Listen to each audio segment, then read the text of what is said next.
Racist officer sneers in court at black woman. Then she pulls out her state attorney badge.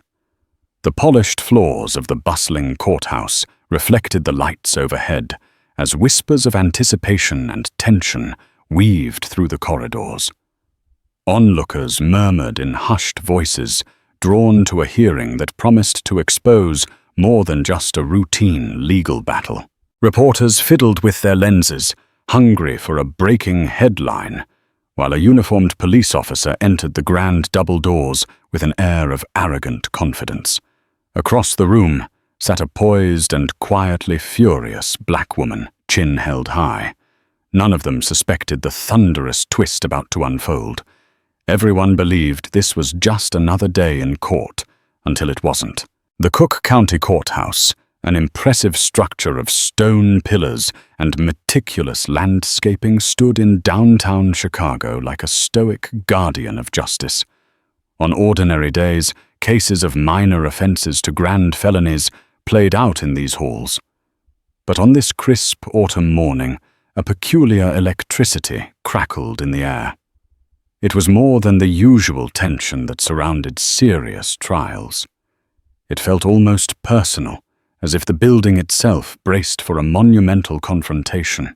Officer Rick Davenport stepped out of his squad car, twirling a pair of reflective aviator sunglasses in one hand. Anyone watching would have recognized him from the local news. Hailed in certain circles as tough on crime, the officer sported a facade of bravado that hinted at a deep-rooted arrogance. He was no stranger to controversy, especially controversies involving black citizens alleging misconduct. Yet his supporters often lauded him for his willingness to do whatever it took to keep the neighborhood clean. A phrase that thinly veiled the racially charged undertones swirling around him. As Davenport walked up the courthouse steps, his posture rigid and commanding. His eyes glided over the crowd as if searching for trouble. Or more precisely, searching for someone he suspected would give him trouble. His footsteps on the smooth marble steps echoed his self-assured presence. The grin he flashed at a couple of reporters waiting by the entrance was more of a sneer than a genuine smile. One local reporter, Kendra Marshall from WGN-TV, recognized him immediately.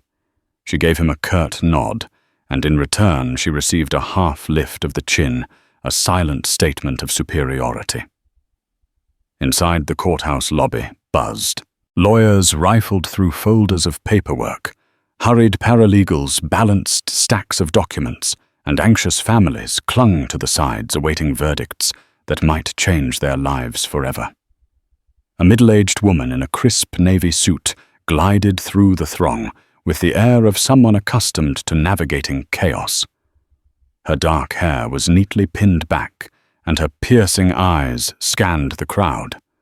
The small pin on her lapel read, "Illinois State's Attorney Office," yet she kept it partially covered, almost as if she wanted to remain incognito for the moment. This woman was Aaliyah Latrice Gray. A quiet storm in her own right, Aaliyah had built her legal career on fighting for justice, especially in cases involving marginalized communities. She was known to those in the legal world, but outside that sphere, she rarely drew attention to herself. Aaliyah believed in letting her courtroom victories speak louder than personal fame. Today, however, she had a deeply personal stake in the matter. She wasn't here purely as a state prosecutor, nor was she here for any standard legal proceeding. She was here in a sense to confront a ghost with a badge who had haunted families in her neighborhood for years. Davenport had no idea what the day had in store for him. Aaliyah had chosen to attend this hearing quietly without fanfare or her usual retinue of legal aides. She wanted to observe a routine bail hearing for a young black man named Marcus Reynolds, arrested the previous week after a traffic stop escalated. Witnesses had come forward alleging the arresting officer used foul racist language and seemed bent on provoking Marcus into a confrontation. The officer, none other than Rick Davenport. Aaliyah intended to see for herself whether these claims, echoes of many she had handled, were credible. Her instincts told her they were. The corridors leading to the courtroom were lined with people waiting to be let in. Aaliyah took her place in the second row, far enough from the front so as not to draw attention, but close enough to gauge Davenport's body language when he testified. She noted the hush that fell over the room as the judge's bailiff announced the start of proceedings. The judge, the Honorable Cynthia Morales, was known for her cool neutrality and no-nonsense approach. Aaliyah admired her for that. Morales was one of the few who consistently demanded that any officer testifying in her courtroom follow the letter of the law, and crucially, the spirit of justice. Davenport entered soon after uniform, pressed to perfection shoes, polished to a mirror shine. He looked around. When his gaze flicked over Aaliyah, there was a spark of recognition, but he couldn't place her. After all, in his mind, she was just another black face in a crowd. Aaliyah observed him tilt his head, an almost dismissive gesture, before he turned to greet the prosecutor assigned to the case, a green assistant state's attorney, fresh out of law school from the looks of it. Davenport exuded confidence, seemingly assured he would steamroll the hearing. Unbeknownst to Davenport, Aaliyah had been carefully gathering evidence behind the scenes. She had reviewed body cam footage, witness statements, and past complaints lodged against the officer. A pattern emerged: traffic stops involving black motorists, escalated tensions, subsequent arrests, and the occasional disappearance or tampering of critical video evidence. Although Davenport was no novice, he knew how to maintain a plausible deniability. There were too many coincidences to ignore. Aaliyah did not come today to indict him on these claims outright. She came to watch to see whether he would slip up under the cool gaze of Judge Morales. But something deep in her gut told her that events would spiral into something far greater than a bail hearing.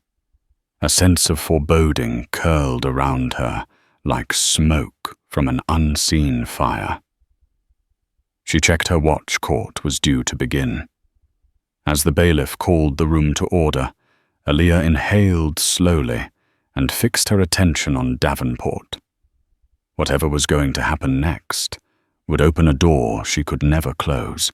The question was, would it also tear down the door for others who had been shut out of justice for too long? The hearing commenced in a tone of routine solemnity. Judge Morales eyed the defendant, Marcus Reynolds, a lanky young black man with eyes that flickered between fear and anger. He wore the same rumpled clothes from the night of his arrest as his family struggled to gather funds for bail. The minimal legal counsel provided by the public defender's office sat beside him, flipping through papers and occasionally whispering instructions. On the prosecution side, an assistant state's attorney named Brian Stein introduced himself. He exuded all the energy of someone who believed in procedure above all else. Stein began with a straightforward recitation of the charges: resisting arrest, disorderly conduct, and suspected narcotics possession. None of it was unusual in the criminal docket, but Aaliyah had gleaned from the case file that the suspected narcotics in question turned out to be an over-the-counter supplement Marcus took for his chronic anemia. Somehow that detail hadn't made it into Stein's opening remarks. Davenport was called to the stand next. Tall, broad-shouldered, and exuding authority, he walked with a cocky stride that Aaliyah recognized all too well. Once sworn into, Davenport recounted the night's events in a methodical, almost rehearsed manner. He spoke about how he pulled Marcus over for a broken taillight, how the young man supposedly refused to hand over his ID, how a verbal altercation ensued, and how Marcus allegedly shoved him. I feared for my safety. Your Honor, he concluded in a grave tone, casting a stony glare toward Marcus. Judge Morales nodded, but her expression was unreadable. She turned to the defense. Marcus's public defender, a frazzled woman named Linda Chen, stood up and took a breath. She questioned Davenport about the timeline, the body cam footage, and the alleged narcotics. Each answer Davenport gave was smooth, confident, and practiced. He omitted details that Aaliyah knew were in the statements of multiple witnesses, the racial slurs, the way Davenport had forcibly removed Marcus from his car, without proper cause, the questionable search methods. Those omissions hung in the air like an unspoken dare. Dare me to prove otherwise. Linda Chen did her best, but she was outmaneuvered by Davenport's practiced testimony. Without the stronger evidence Aaliyah knew existed, Linda was at a disadvantage. The judge allowed a brief recess, giving Linda time to gather her thoughts. During the recess, Aaliyah approached Linda in the hallway, introducing herself quietly. Linda's eyes widened. She recognized Aaliyah's name, but said nothing. Aaliyah then whispered a few pointers, referencing the official complaint from an eyewitness that she had managed to place in the record that morning. With Aaliyah's subtle tip-off, Linda returned to the courtroom with renewed confidence. When the hearing resumed, Linda requested to present additional witness statements. Stein objected, claiming they were irrelevant for a bail hearing and could be considered at trial. Aaliyah noticed the flicker of tension in Davenport's posture, as Linda insisted that these statements were crucial to determining whether Marcus truly posed a public threat, an element considered in setting bail. After a moment's deliberation, Judge Morales allowed the statements to be read into the record. As Linda read from the eyewitness account, a local school teacher who had been out walking her dog details emerged that painted a starkly different picture. Marcus had been cooperative, handing over his license and registration until Davenport yanked him out of the driver's seat. The teacher described hearing Davenport shout a racial slur, though she admitted she hadn't caught it perfectly. The scuffle that followed seemed largely provoked by the officer's aggressive behavior. Davenport sat rigidly, his eyes narrowing in annoyance. Stein attempted to dismiss the statements as hearsay, but Morales wasn't so easily swayed. Aaliyah watched Davenport, carefully noticing the subtle clench of his jaw, the fidget of his hands. This was a man unaccustomed to having his narrative challenged. This was the first time in a long while Aaliyah suspected that the officer found himself on shaky ground in a courtroom. The hearing ended, with Judge Morales stating she would consider the new information and reconvene in the afternoon to deliver her decision on whether to grant bail or continue to hold Marcus. As people began filing out, Davenport locked eyes with Aaliyah in the back row. He still didn't recognize who she was, but he seemed to sense she had played some part in weakening his previously undisputed testimony. He gave her a glare that spoke volumes of disdain and left the courtroom flanked by a few uniformed colleagues. Aaliyah sat there for a moment longer, feeling a swirl of satisfaction and caution. This was just the beginning. After the morning hearing, Aaliyah lingered near the courthouse cafeteria. She had an hour or so before the session resumed, and her mind spun with questions. How many people had Davenport bullied or framed over the years? How many times had valid complaints disappeared due to lack of evidence or intimidation tactics? She knew enough about police unions, departmental politics, and the code of silence. Overhauling a single officer's conduct required a mountain of incontrovertible proof, and even that sometimes wasn't enough. As she sat with a small cup of coffee, Aaliyah scanned the cafeteria. Her eyes landed on a group of officers seated together in a corner booth. There he was, Rick Davenport, draining a soda and boasting loudly about something. She couldn't make out every word, but bits of the conversation drifted her way. These punks, they lie. That judge won't buy it. A wave of heat rushed through Aaliyah's chest, but she forced herself to remain calm. Emotional outbursts wouldn't serve her goal. Alia, a soft voice, broke her train of thought. It was Linda Chen, the overworked public defender. Linda approached and sat down hesitantly, looking over her shoulder to ensure no one from Davenport's table was within earshot. "Thank you for pointing me to that witness statement. I honestly don't know how you got it in so quickly, but it's made a difference." Alia smiled, but it was a tight, weary smile. "We both know how crucial it is that the judge sees all sides of this. Keep pushing for any footage or recordings. Davenport's body cam was supposedly off, but I suspect there's someone out there with phone footage." Linda nodded. Marcus's sister said she took a short video on her phone, but the police confiscated it. "We've been trying to get it returned, but—" She shrugged helplessly. "We'll file a motion, but that could take weeks." The conversation was interrupted by a loud, harsh laugh from Davenport's booth. Alia looked over and saw him pointing in their direction. The other officers turned their heads to glare. Alia recognized that brand of hostility. It was the kind that preceded intimidation tactics. Davenport might be thinking about ways to rattle her, especially since she'd stepped out of the shadows to influence the bail hearing. Still, he had no idea she held credentials beyond that of a concerned citizen. The moment he discovered her role as a state's attorney, Alia anticipated an explosion of conflict. Linda thanked Alia again and excused herself to prepare for the afternoon session. Alia, finishing her coffee, decided to stroll outside to clear her head. The late morning sun glistened off the towering steel and glass structures around the courthouse.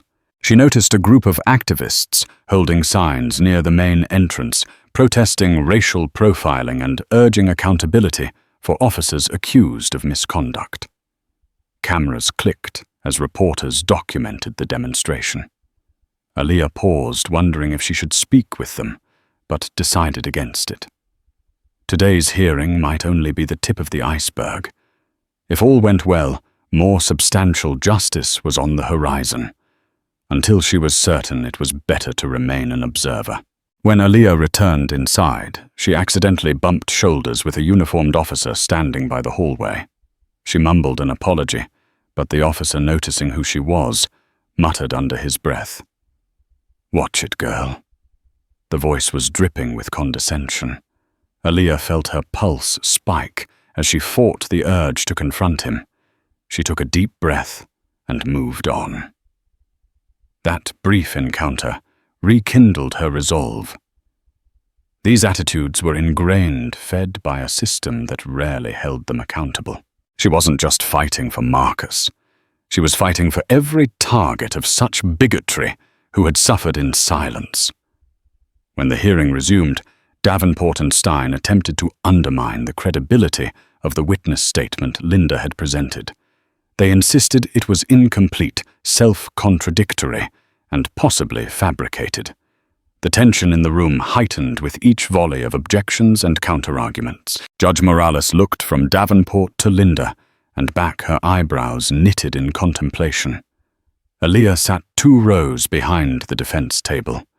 She quietly observed Davenport's shifting expressions. Smug confidence when Stein spoke, a flash of anger when Linda mentioned police overreach, and a brief flicker of worry when Judge Morales pressed him on some specifics of the traffic stop. Alia carefully noted each moment. She also took note of how Stein, likely unaware of Davenport's full history, still used standard prosecutorial tactics that implicitly favored the police account. It was the default posture of the system, unless there was undeniable evidence to the contrary. Then it happened. Judge Morales asked Davenport why, if he had initiated a stop for a broken tail light, he hadn't recorded the license plate information properly on his dash cam. Davenport stammered, claiming he was too focused on controlling the situation. Morales didn't look convinced. She pressed him on departmental protocol. Davenport's answers grew clipped, and beads of sweat appeared near his temples. Sensing the officer's discomfort, Aaliyah felt a flicker of satisfaction. The cracks were appearing. Marcus's sister, Keisha Reynolds, had managed to arrive during the recess. She sat holding her mother's hand, tears glistening in her eyes. Linda called Keisha as a witness to the stand. She testified that Davenport had yanked Marcus out of the car, ignoring Marcus's repeated question. "What did I do wrong?" Keisha's voice trembled, but she remained resolute. She described the phone recording she had taken, which she said would show Davenport's immediate aggression. Upon cross-examination, Stein suggested she was biased, being family. Nevertheless, her testimony added fuel to the allegations. After a lengthy back and forth, Judge Morales called for a short break, announcing she'd deliver her decision on bail shortly thereafter. The tension was palpable as people filed out of the courtroom. Davenport, furious, flung open the side door with more force than necessary. Aaliyah watched as he exited. Shoulders, stiff lips pressed in a hard line. Something in his demeanor told her he would want retaliation. During the break, Aaliyah slipped into a quiet hallway. She needed to call a colleague in the state's attorney's office. She had to confirm the status of an ongoing internal investigation into Davenport. She had hoped to avoid tipping her hand too soon, but with the case momentum building, she couldn't afford to stay silent. The phone call was brief but urgent, verifying that there was indeed a sealed inquiry into multiple complaints against Davenport. Another piece of the puzzle locked into place. The final session of the day came, and with it, Judge Morales's decision on bail. The courtroom was hushed as she explained her reasoning. Citing concerns about inconsistencies in the officer's testimony and the mitigating circumstances revealed by witness accounts, Judge Morales granted Marcus bail. The amount was still significant, but it was a clear sign that she did not fully trust the official narrative presented by Davenport and Stein. There would be a formal trial, but for now Marcus could go home to his family if they could gather the funds. The sound of relief rippled through the Reynolds family, while Davenport's face tightened in outrage. As the clerk adjourned the hearing, Davenport strode over to Aaliyah, who had stood up to leave. He towered above her, a sneer etched onto his face. His voice was low, meant only for her ears. "Thought you could just slip in here and cause trouble, huh?" he hissed, looking her up and down with barely contained contempt. "You people always playing victim." Aaliyah felt her heart hammer in her chest. A hush fell among the few spectators who noticed the confrontation. Linda Chen stood nearby, uncertain whether to step in or not. Aaliyah inhaled, fixing Davenport with a calm stare. "You're talking to the wrong person." "Like that." "Officer," she said in a measured tone, her hands trembling slightly with adrenaline. Davenport scoffed loud enough for everyone in a few rows to hear. "And who might you be, sweetheart? Another family member of the perp? Or maybe you're a second-rate activist? Keep meddling and you'll regret it." Time slowed in Aaliyah's mind. She realized in that moment that everything hinged on how she handled herself. She reached into her suit jacket and pulled out the small, leather-bound badge holder. Flipping it open, she presented it with controlled precision. The emblem of the Illinois State's Attorney's Office caught the overhead lights. A collective gasp rippled through the onlookers. Davenport's sneer vanished, replaced by a look of shock and confusion. "Aaliyah Latrice Gray, Senior Counsel, Civil Rights Division, Illinois State's Attorney's Office," she announced quietly but firmly. Every word was clear in the hush of the courtroom. Davenport's eyes bulged, and he instinctively backed up a step. His mouth worked soundlessly for a moment, as if trying to form words that wouldn't come. That was when the dam broke.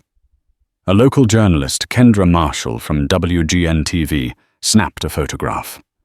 Onlookers whispered among themselves, some with expressions of triumph, others with trepidation. Davenport's fellow officers looked on, some in disbelief, others scrambling mentally to salvage the moment. Linda Chen stared at Alia in awe, as though witnessing a superhero unmask themselves. Without missing a beat, Alia maintained eye contact. "Officer Davenport, I'll see you at the next hearing. I suggest you brush up on your memory of the events surrounding Marcus Reynolds' arrest, as well as your body cam policies. The people of this city deserve the truth." She snapped the badge holder shut. The moment was cinematic, one that no doubt several reporters would soon broadcast across the city. Davenport's face twisted from shock to a smoldering anger. Finally, he turned on his heel and stormed out, flanked by two officers who looked equally uneasy. The hush in the courtroom broke into a flurry of chatter. Some cheered, some gaped in silence. Kendra was already jotting notes for her evening segment. Alia exited with composed strides, heart pounding, aware that her reveal had set in motion a chain of events that would make her both a target and a champion. But this was the moment she had prepared for her entire career, the moment she could wield her authority to uproot systemic wrongs. News travels fast in legal circles, but this time it roared. Within hours, Aaliyah Gray's confrontation with Officer Rick Davenport was on local news broadcasts and all over social media. Whispers circulated among the courthouse staff. Aaliyah had been sitting on evidence of Davenport's misconduct for months, systematically building a case that could unravel his career.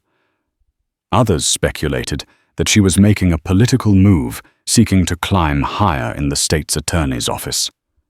Aaliyah ignored the gossip. She had one goal: to ensure justice was served for Marcus and others like him. That evening, Aaliyah drove to the south side of Chicago to meet with community activists who had been gathering testimonials from people claiming to be harassed or assaulted by Davenport. It was a modest gathering in a community center's conference room, with about 15 people seated around folding tables. Their faces lit up when Aaliyah walked in.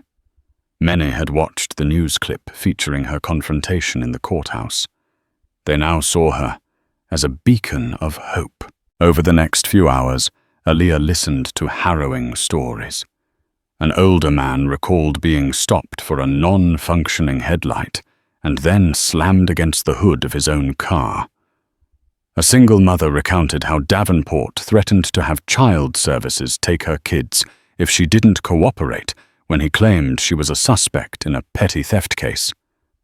A young college student described how a routine stop nearly escalated into violence until passers-by intervened. Each story, heartbreakingly similar, spotlighted a pattern of intimidation and bigotry. Some accounts overlapped with official complaints that had magically disappeared from police records. Others were brand new, never filed out of fear. Aaliyah promised confidentiality, but urged them to sign affidavits and gather any text messages, emails, or recordings that could corroborate their experiences. For the first time, many felt genuine optimism that their stories would be heard by someone who not only cared, but had the power to act. When Aaliyah finally left the community center, exhaustion mingled with a sense of purpose. She knew what lay ahead would be a battle. Davenport had powerful allies in the police union, and plenty of prosecutors would view her efforts as stirring the pot. Yet she also sensed an unstoppable momentum, fueled by community support and the spotlight of the media. Rick Davenport was not a man to retreat quietly. That very night, Aaliyah received a call from an unknown number. She let it go to voicemail. The message was chilling, heavy breathing, followed by a gravelly voice muttering something about knowing where you live and watch your back." Aaliyah's pulse spiked. She immediately forwarded the voicemail to a trusted contact in the state's attorney's office who specialized in threats against public officials. Within minutes, she got a text back. "We're on it. Stay safe." Davenport, or someone close to him, was clearly trying to intimidate her. Instead of fear, Aaliyah felt anger. Intimidation tactics only sharpened her resolve. The next morning, Aaliyah was summoned to a meeting with her direct supervisor, Deputy State's Attorney Madeline Ortiz. Tall, sharp-witted, and known for her no-nonsense style, Ortiz wasted no time addressing the elephant in the room. She had the local paper open to a headline reading, "State's Attorney Official Confronts Rogue Cop." A new power struggle. "Aaliyah, I'm aware of your work on these complaints," Ortiz began tapping the newspaper. "I've also seen the coverage of your little standoff in the courthouse. You must know our office treads a delicate line with the police department." Aaliyah straightened in her chair. "I do. But we're also supposed to stand for justice, regardless of how delicate the relationship is.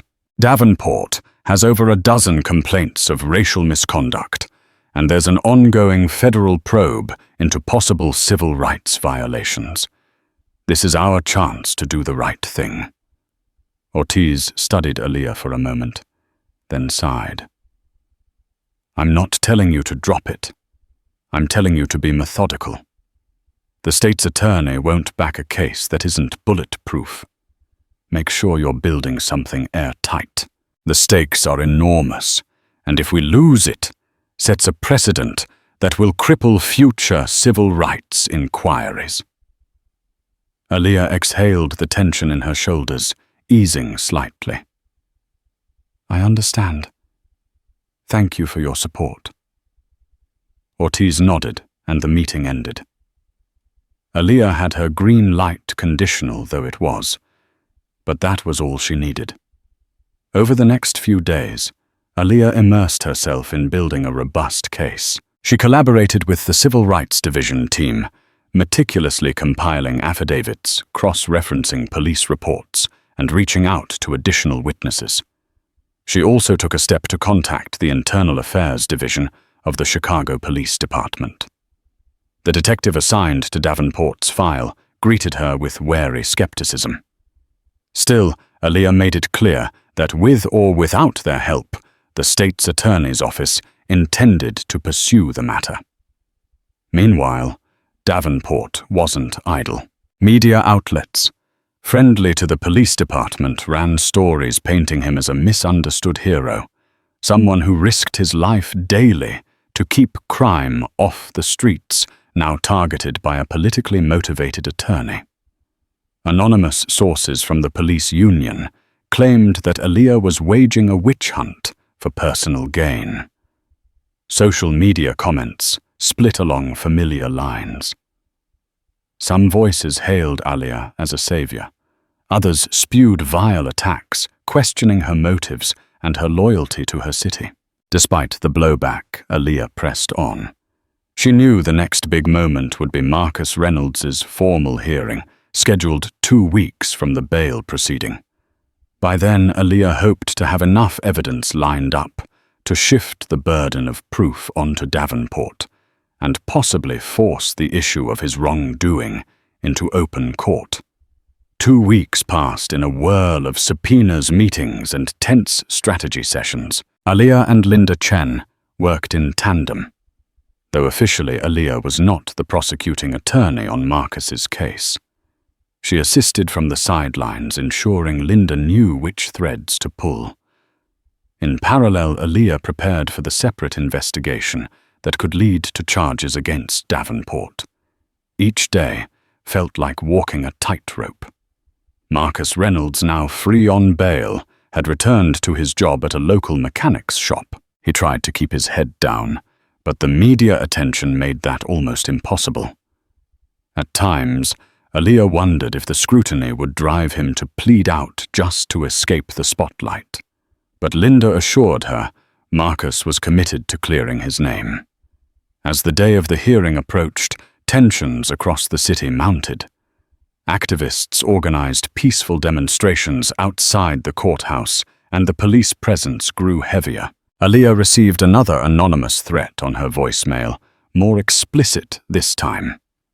She documented everything, providing updates to her superiors and to a local detective. Each new threat only fueled her determination. The morning of the hearing dawned bright and unseasonably warm for a Chicago autumn. The courthouse steps teemed with protesters. Some carried signs urging racial justice. Others brandished posters supporting law enforcement, proclaiming, "We stand with our police." News vans lined the adjacent streets. Aaliyah stepped out of her car, scanning the crowd. The energy felt like a storm about to break. Inside, she found Linda in a small conference room, reviewing last-minute notes. Aaliyah provided her with one final piece of evidence, a newly retrieved cell phone recording from Keisha's phone, which a tech specialist had recovered despite its deletion from the device. The short clip, no more than 20 seconds, depicted Davenport forcibly dragging Marcus from the driver's seat. Though the audio was muffled, an unmistakable racial slur emanated from Davenport's mouth. It was the smoking gun that Aaliyah had hoped to find. Linda's eyes widened in relief and excitement, but she tempered it with caution. "We have to confirm its authenticity and chain of custody. The defense will challenge this fiercely." Aaliyah nodded. "I'm prepared to testify on how we obtained it. The lab results confirm it hasn't been tampered with. We'll see how they respond."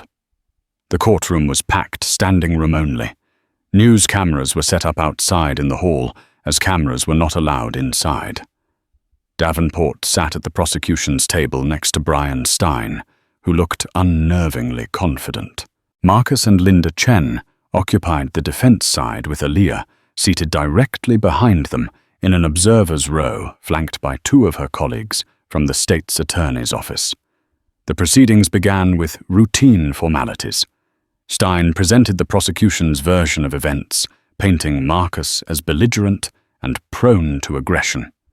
He downplayed any suggestion of racial bias, dismissing it as a convenient defense strategy. At key points, Davenport nodded along, though he avoided looking directly at Aaliyah. Then it was Linda's turn. She methodically presented the witnesses who spoke to Davenport's verbal and physical aggression. She entered the police reports into evidence, highlighting discrepancies in Davenport's statements. Finally, she unveiled the cell phone video. A hush fell over the courtroom as she played the grainy footage on a laptop for the judge and for the official record. Though the video was shaky, the contents were unambiguous. Davenport could be heard barking commands, and then clear as day, an epithet followed by, "Get out of the car, boy." Aaliyah watched the color drain from Davenport's face. In the gallery, a gasp escaped from multiple onlookers. Judge Morales, her expression stony, watched the footage without blinking. Stein launched into an immediate objection. He claimed the video's chain of custody was unclear, that the audio was distorted. Linda countered with documents from the forensic lab, verifying the clip's authenticity. Aaliyah felt her heart pound as the confrontation intensified, each side lobbing objections and defenses like artillery shells. For a moment, the judge recessed to her chambers to review the lab report. When Morales returned, the entire room went silent. She ruled that pending further expert testimony, the video could stand as preliminary evidence. This opened the door for Linda to question Davenport about the moment in the clip. Suddenly, the officer who once exuded unwavering confidence looked cornered. He was compelled to take the stand again to address this new damning evidence. Davenport tried to dodge, claiming the audio might have been manipulated. Linda pressed him, referencing his prior sworn statements, denying the use of any offensive language. The more he spoke, the more contradictions emerged between his earlier testimony and his current obfuscations. Judge Morales's gaze never left Davenport, who was visibly sweating. In the back row, Aaliyah watched her face an unreadable mask of quiet determination. Finally, Linda asked the question. Everyone wanted answered, Officer Davenport. Can you categorically deny using a racial slur in this interaction?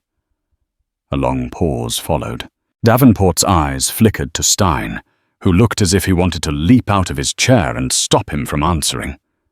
But the question had been asked in open court. Under oath, Davenport could face perjury charges if he lied outright, especially with the video as evidence. A bead of sweat rolled down his brow.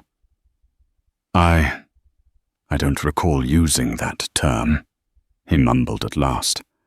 It was a weak denial, one that effectively admitted the possibility he had used a racial slur. The impact in the courtroom was immediate.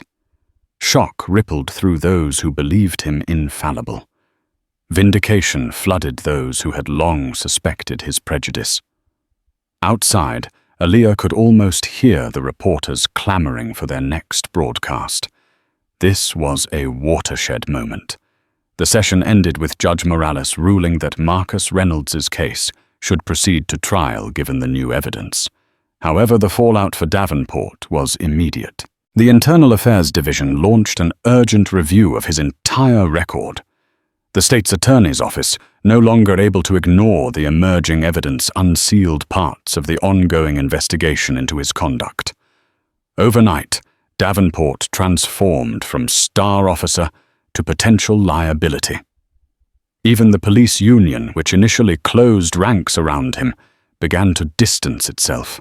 With the video circulating online, despite the legal attempts to suppress it, public opinion swayed decisively against Davenport. Complaints from other civilians poured in, each claiming similar bigoted and violent behavior. Investigators scrambled to keep pace. For Aaliyah, life became a whirlwind of press calls, late-night strategy meetings, and guarded commutes. A security detail was assigned to her after a disturbing incident where an unknown figure slashed her car tires outside her home. Despite the danger, Aaliyah pressed forward, determined to hold Davenport accountable. 2 months later, a grand jury was convened to decide whether to indict Davenport on charges ranging from assault under color of authority to perjury. Aaliyah testified before the grand jury, presenting an array of evidence, sworn statements, the recovered cell phone video, departmental records showing patterns of complaints. The volume and consistency were staggering.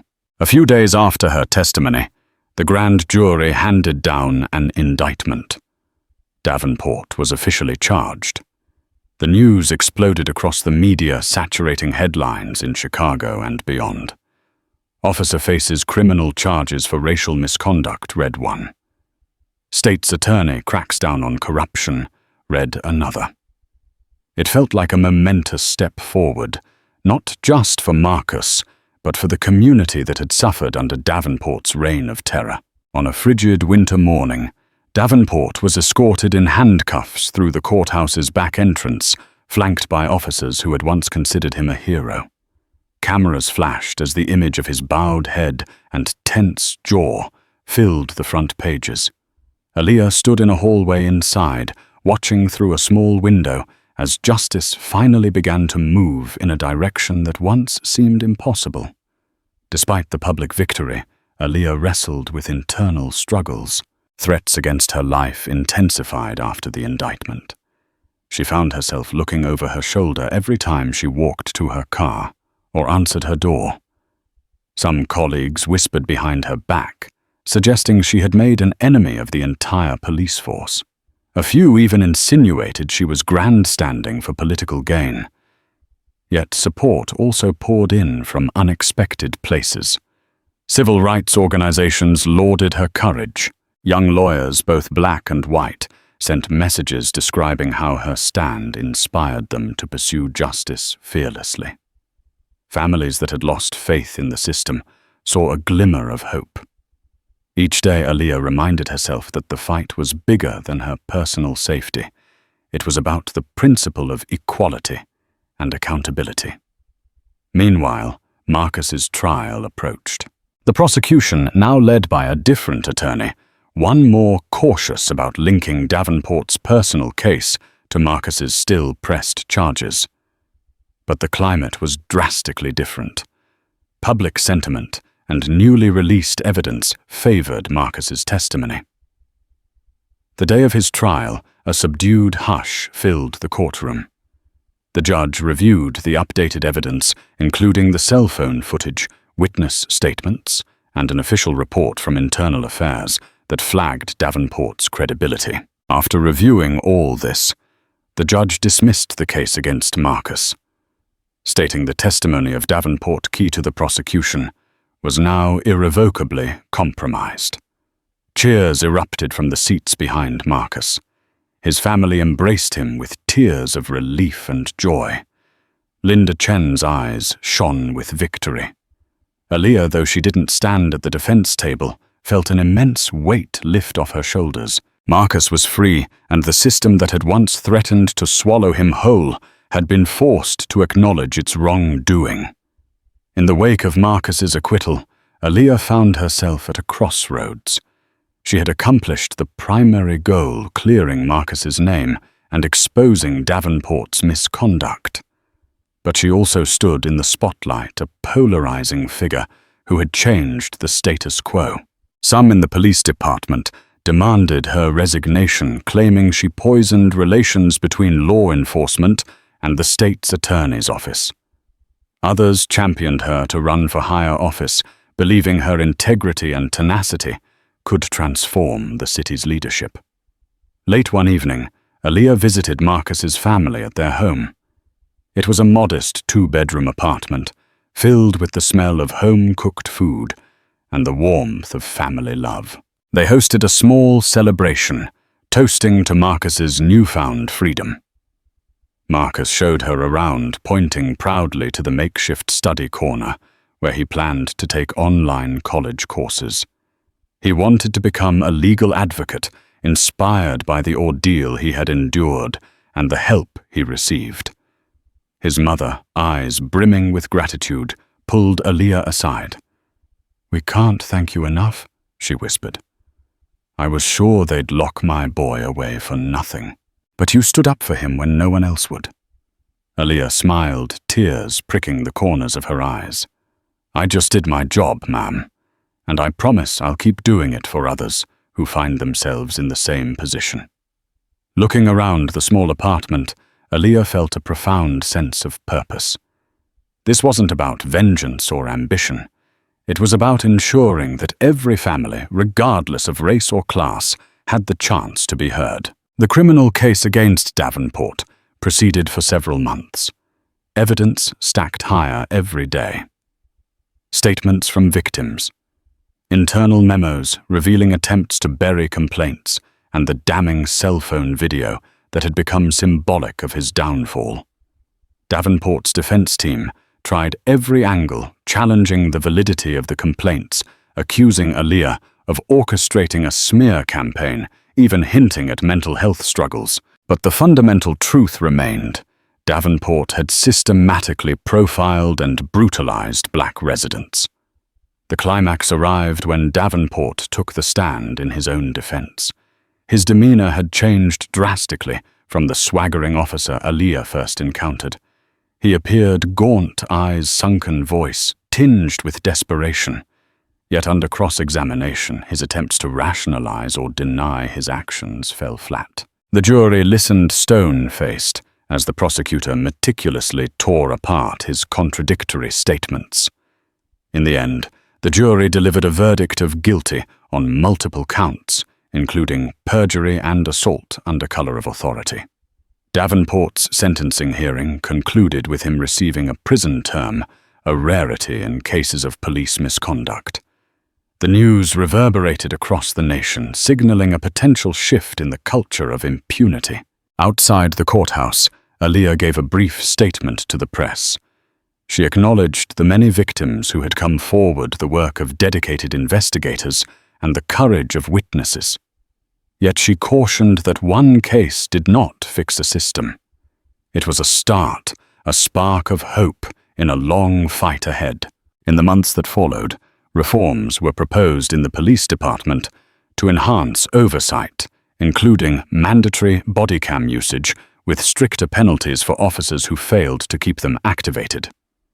New training programs focusing on cultural sensitivity and de-escalation were fast-tracked.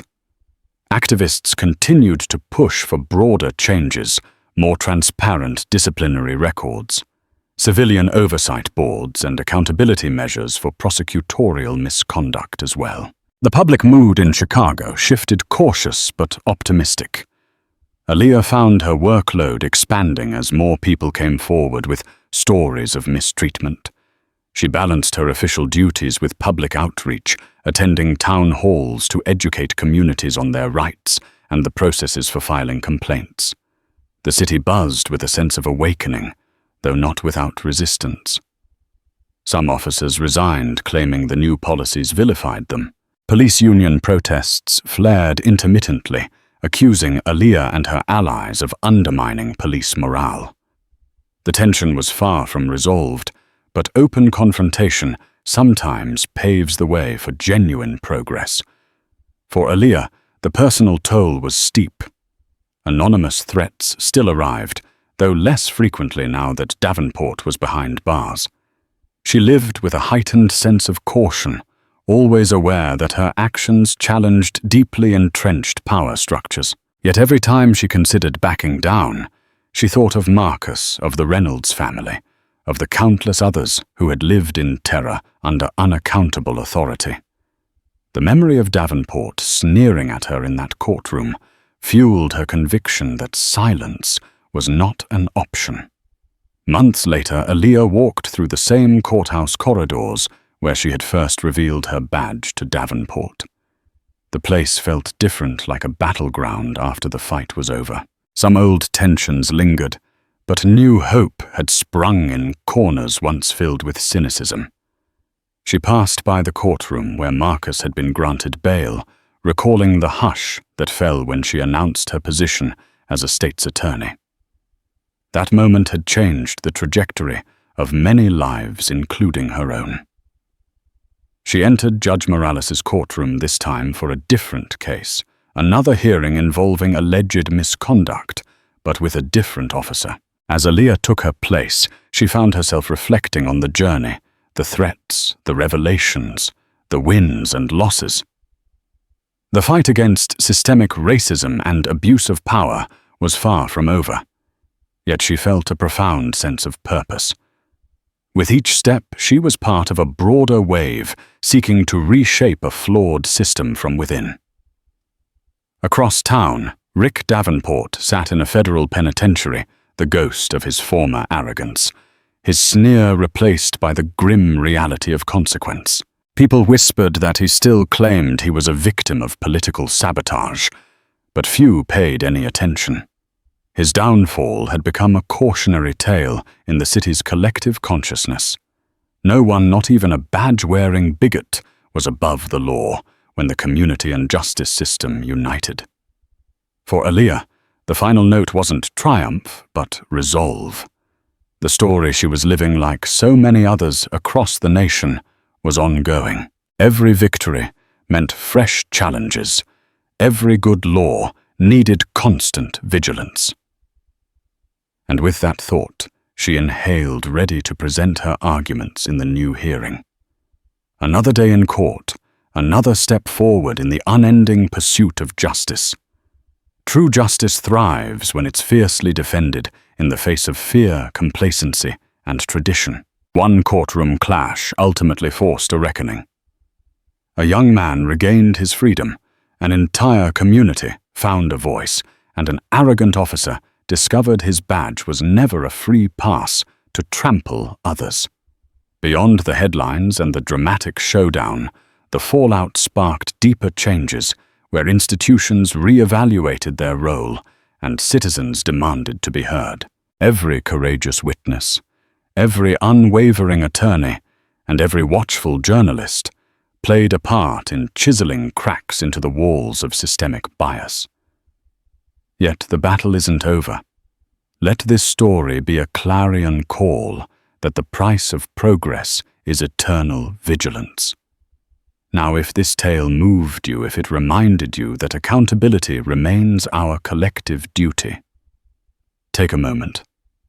Like this video, share it widely, and subscribe for more stories that shine a light on truth and justice.